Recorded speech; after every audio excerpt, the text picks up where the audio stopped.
Yeah. Would you consider pardoning Eric Adams? Yeah, I would. Yeah. I think that he was treated pretty unfairly. Now, I haven't seen the gravity of it all, but it seems, like being upgraded in an airplane many years ago. I know probably everybody here has been upgraded. They see you're all stars, and they say, I want to upgrade that person from NBC. I'm going to upgrade him. And that would mean you'll spend the rest of your life in prison. I don't know. Somehow, I hope not. I'd have to see it because I don't know the facts. I think he was treated. It's very interesting. When he essentially went against what was happening with the migrants coming in. And, he made some pretty strong statements like, this is not sustainable. I said, you know what? He'll be indicted soon. And I said it not as a prediction, a little bit lightheartedly, but I said it. I said, he's going to be indicted. And a few months later, he got indicted. So, yeah, I would certainly look at it. Yes. Mr. President, can I ask you a question about the drones? With 900 troops in Syria, are you planning on pulling them when you get into office, or will you? Well, we had 5,000 troops along the border, and I asked a couple of generals, so we have an army of 250,000 in Syria, and you had an army of 400,000. They have many more people than that. Turkey is a major force, by the way, and Erdogan is somebody I got along with great, but he has a major military force, and his has not been worn out with war.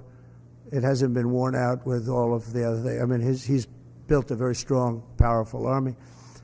And so we have 5,000 soldiers in between a 5 million person army and a 250,000 person army. And I asked the general, what do you think of that situation? He said, they'll be wiped out immediately. And I moved them out and I took a lot of heat. And you know what happened? Nothing. I saved a lot of lives. Now we have 900. They put some back. But 900, if you're talking about two, now one of the sides has been essentially wiped out, but nobody knows who the other side is. But I do. You know who it is? Turkey. Okay? Turkey's the one behind it. He's a very smart guy. They've wanted it for thousands of years, and he got it. And those people that went in are controlled by Turkey. And that's okay. It's another way to fight. But no, I don't think that I want to have our soldiers killed. But I don't think that will happen now anyway because the one side's been decimated. Mr. President, I want to ask you a question about the drones. Are the president concerned about more unrest in that region, or do you think it will calm? Well, nobody knows what the final outcome is going to be in the region. Nobody knows who really the final. I believe it's Turkey, and I think Turkey is very smart. He's a very smart guy, and he's very tough.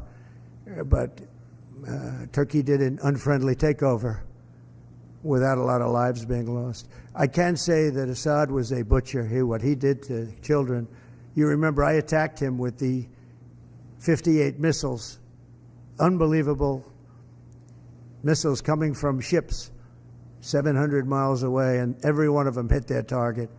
But I did that. That was the red line in the sand. Obama drew it, and then he refused to honor what he did. He said, if anybody goes across the red line, and Assad killed many more children after that, and Obama did nothing, but I did. I hit him with a lot of missiles. In fact, President Xi was sitting here the night he was in that dining room having chocolate cake. Remember the famous chocolate cake?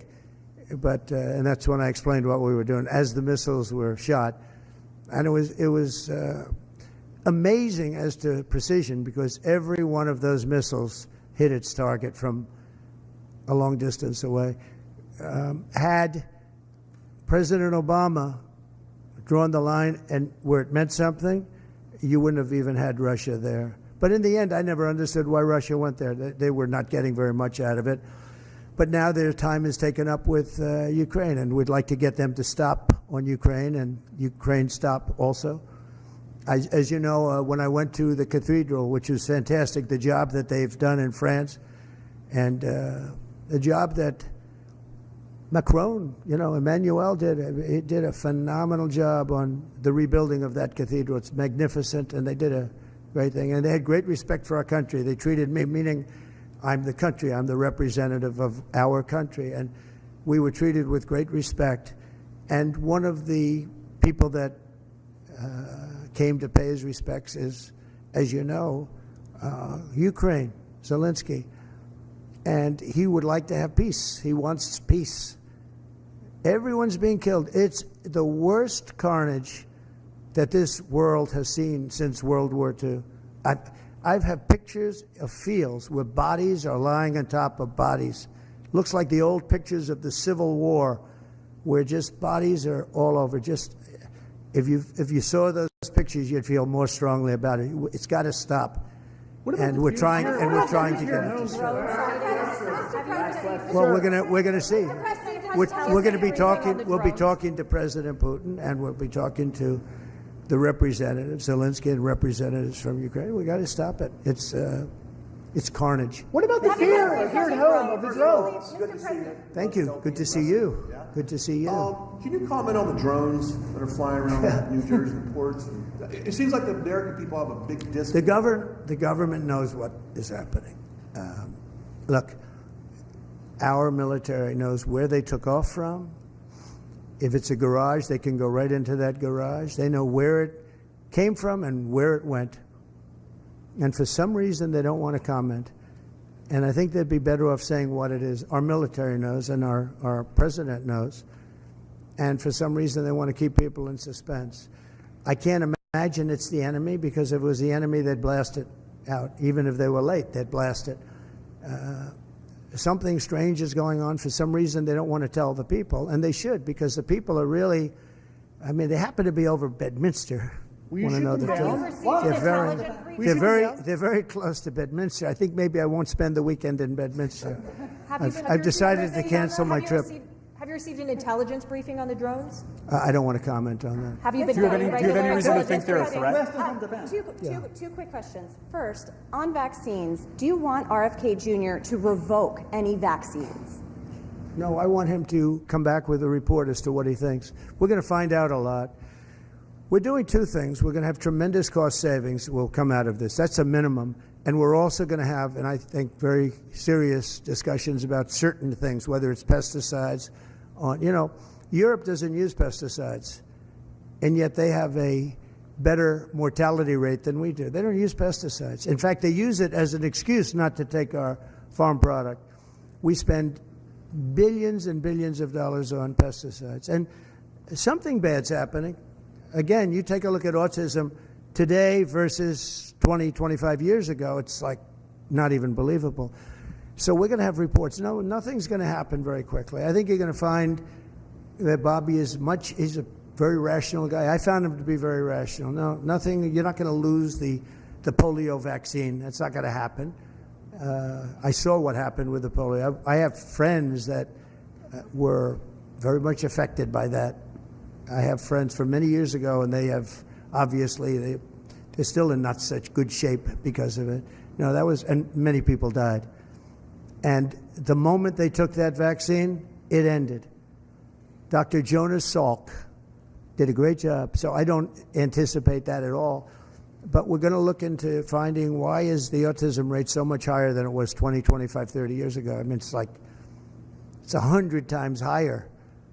There's something wrong, and we're going to try finding that. We're also going to find out why are we paying more than other countries. And we were in the process of doing that through transparency and other things. We were doing a good job in that first term, and we brought it down. We got the $35,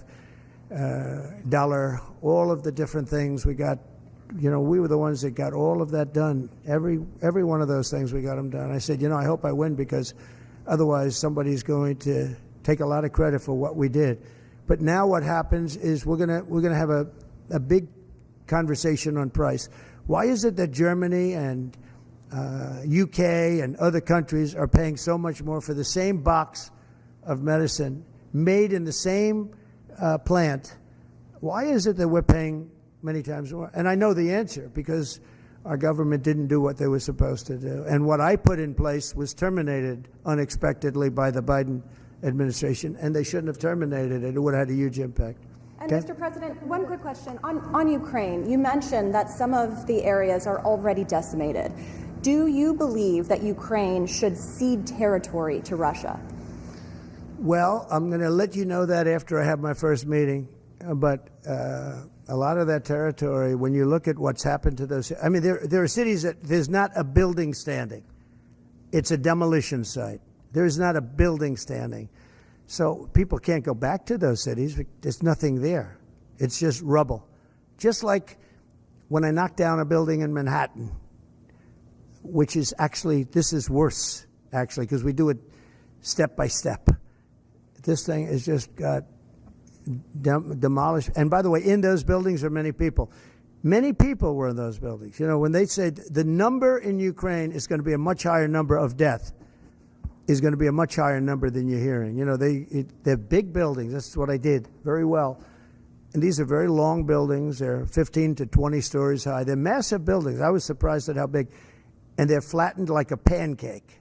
1 or 2 bombs hit them and they just collapsed. And they'd say, nobody was hurt. Well, nobody knows who was in those buildings. There were a lot of people in those buildings. They're going to find that when they start doing the removal. Many more people are being killed in the Ukraine war with Russia than is being reported, and that includes soldiers. The soldiers are being, it's a carnage that we haven't seen since the Second World War. It's got to be stopped, and I'm doing my best to stop it. Yeah, please, go ahead. You had a meeting with Mrs. Abe yesterday, but Japanese Prime Mrs. Minister, Abe. Mrs. Abe, yeah. And Japanese Prime Minister Ishiba is hoping to have a meeting anytime soon. I will do that. In fact, I sent him a memento. I sent him a book, the Prime Minister. But Mrs. Abe was very close with our First Lady, with Melania, and she loved Melania's book. And she called and wanted to know if she could have. I was very close to the Prime Minister, Shinzo Abe. He was great. He was a great man. And his wife wanted to know if it would be possible to have dinner. And it was just out of respect to Shinzo. And yes, I'd love to see the Prime Minister, and we will do that. I actually sent him a book and some other things for him through Mrs. Abe. Will that happen before the inauguration day? It could. If they'd like to do that, I would do that, yeah.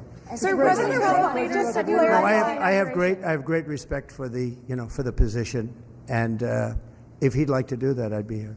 Mr. President, you have the border that Ambassador to Japan will be George Glass. Is that your final decision? Highly respected man. That's right. Highly respected. He's been an ambassador before. Did a fantastic job.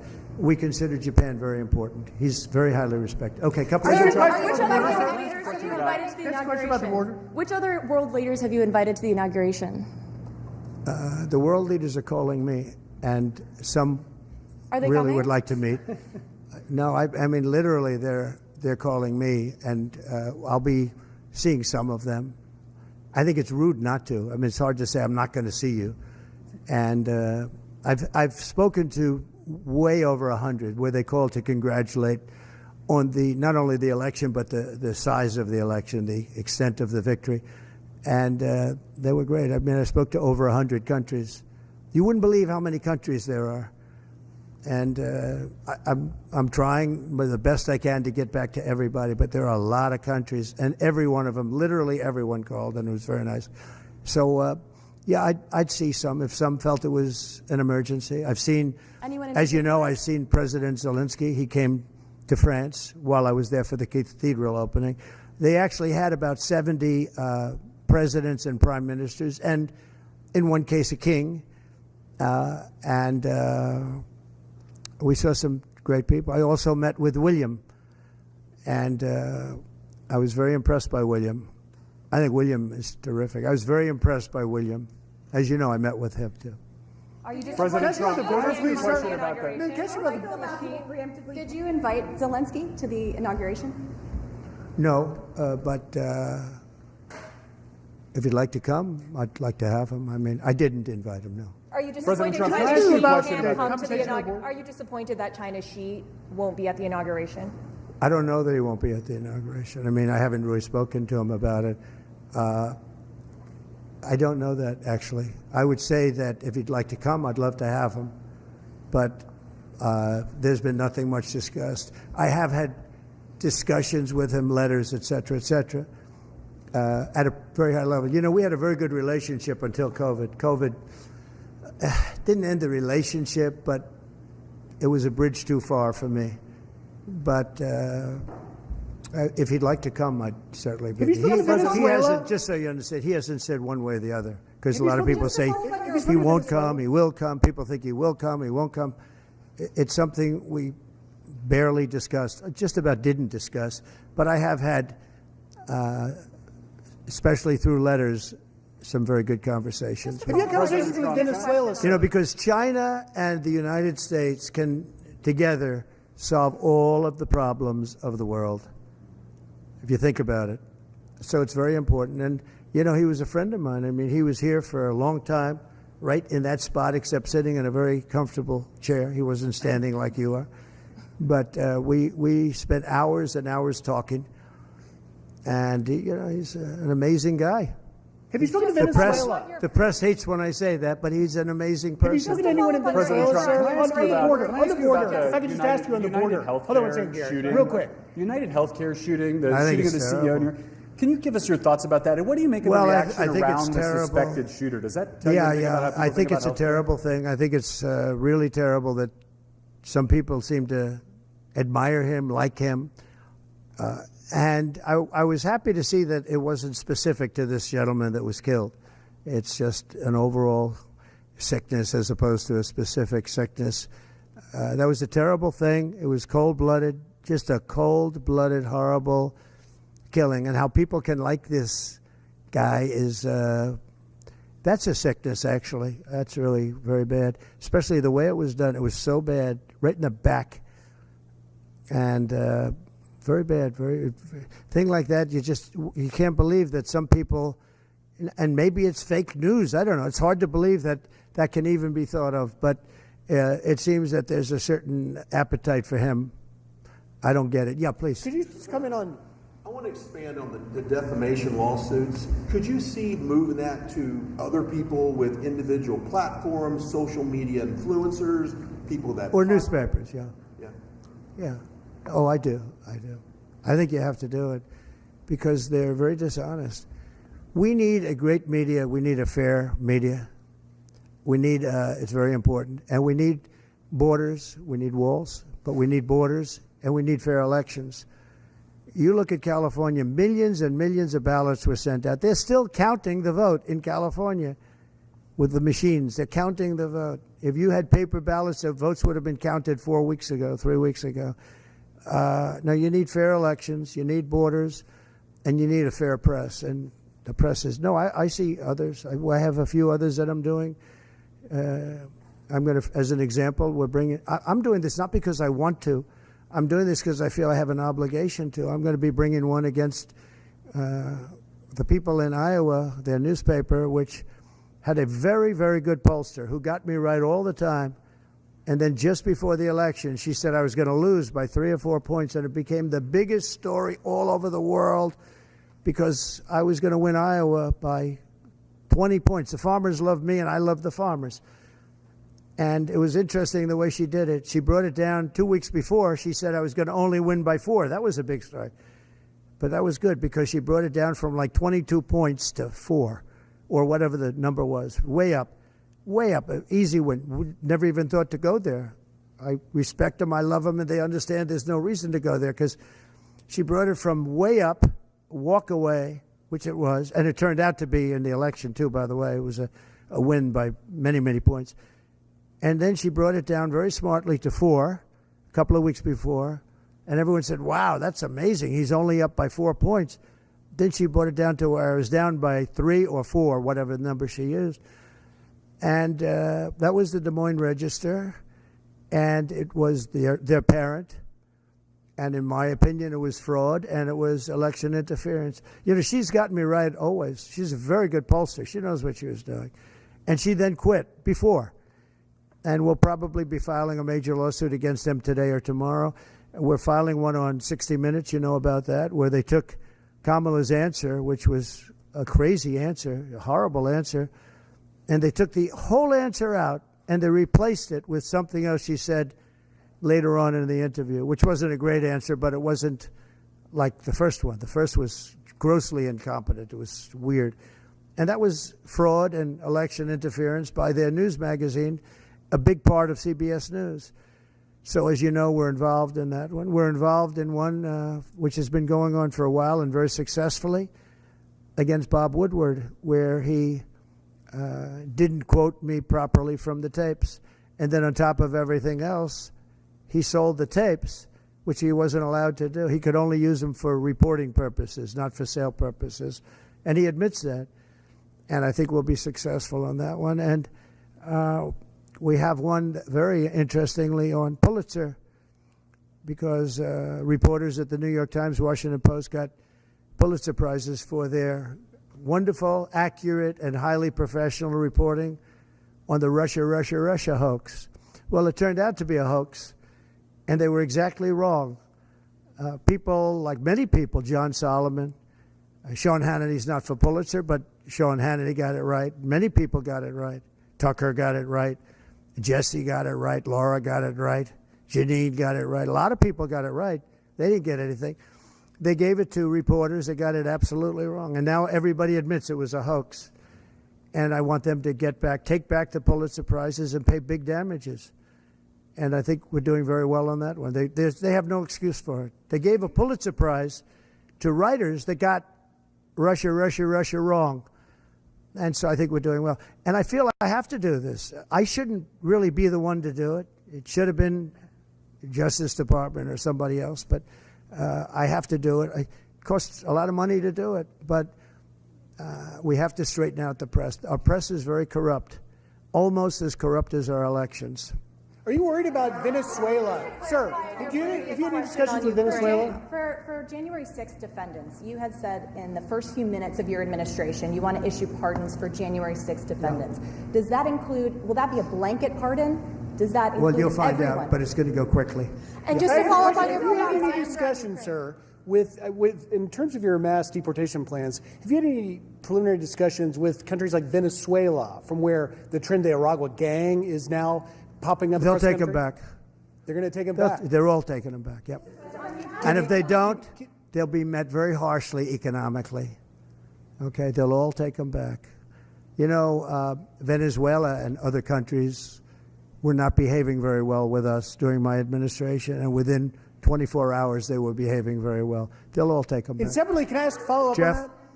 nice to see you, Jeff. This is like the old days, right? Nice to see you. You look much better now than you did 4 years ago. What are you doing? What's he doing? All right, go ahead. Thank you, sir. The first day you just mentioned that you're in office, I imagine you've got some executive orders that you're going to go through. Can you tell us what We'll have a lot. Well, what are your priorities? I'll bet you could tell. You could say as well as I could. We will have many executive orders and other things that we'll be signing on the first day. Can you also, just going back to my initial question about the Middle East, you said that your conversation with Prime Minister Netanyahu was kind of a review. Did you repeat We that just had threat? a very good conversation. And, you know, the real conversations will start on the 20th. But we had a really good conversation, and I think we're going to be in a good place in the Middle East. I think the Middle East will be in a good place. I think actually more difficult is going to be the Russia-Ukraine situation. I see that as more difficult. When you say there will be I don't think they should have allowed missiles to be shot 200 miles into Russia. I think that was a bad thing. And that brought the Koreans in, North Korea, another man I get along with very well. I'm the only one that does. But that did a lot of bad things. I don't think that should have been allowed. Not when there's a possibility, and certainly not just weeks before I take over. Why would they do that without asking me what I thought? I wouldn't have had them do that. I think that was a big mistake they made. Will you reverse that decision when you're in office to let those I might, yeah. missiles be I thought it was a very stupid thing to do. And when you Do say you have any that- reaction just to one last one Cross? on this. When you say that there will be hell to pay if the hostages are not released before January 20th, what does that mean? Well, they're going to have to determine what that means. But it means it won't be pleasant. Mr. President, It's not going to be pleasant, yeah? how was your meeting with Apple CEO Tim Cook, and did you talk about tariffs in that meeting? Meeting with who? Apple CEO Tim Cook. I did have dinner with Tim Cook. I had dinner with sort of almost all of them, and the rest are coming. And this is one of the big differences, I think, between, we were talking about it before, one of the big differences between the first term. In the first term, everybody was fighting me. In this term, everybody wants to be my friend. I don't know. my personality changed or something. But I had, as you know, I had Sundar from Google, but I also had Sergey. Nobody reported that. Sergey is the owner, the primary owner, along with his friend, as you know.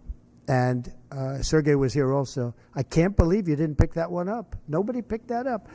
But I will tell you, no, it's a big difference. The big difference is that the first time everybody was fighting me on all fronts. And we had a great administration. We got the biggest tax cuts in history, rebuilt the military. Too much of it was given away to Afghanistan, stupidly given away, horribly given away. I think that's one of the reasons that Putin went in to Ukraine when he saw the stupidity of Milley and these guys. They're stupid people, very stupid people. If they didn't do such a bad, we were pulling out of Afghanistan, but I would have pulled out with dignity and strength. They wouldn't be having parades, I guarantee you, showing our equipment that they left behind, because we weren't going to leave any equipment behind, not 10 cents. We were going to take every screw and every bolt. The biggest difference is that people want to get along with me this time. Well, they've gone through 4 years, and, it wasn't easy for me, but it wasn't easy for them either. And that's a great thing, though. Getting along is a great thing. So Tim Cook was here. I think he's done an incredible job at Apple, and he talked about the future of Apple. It's going to be a bright future.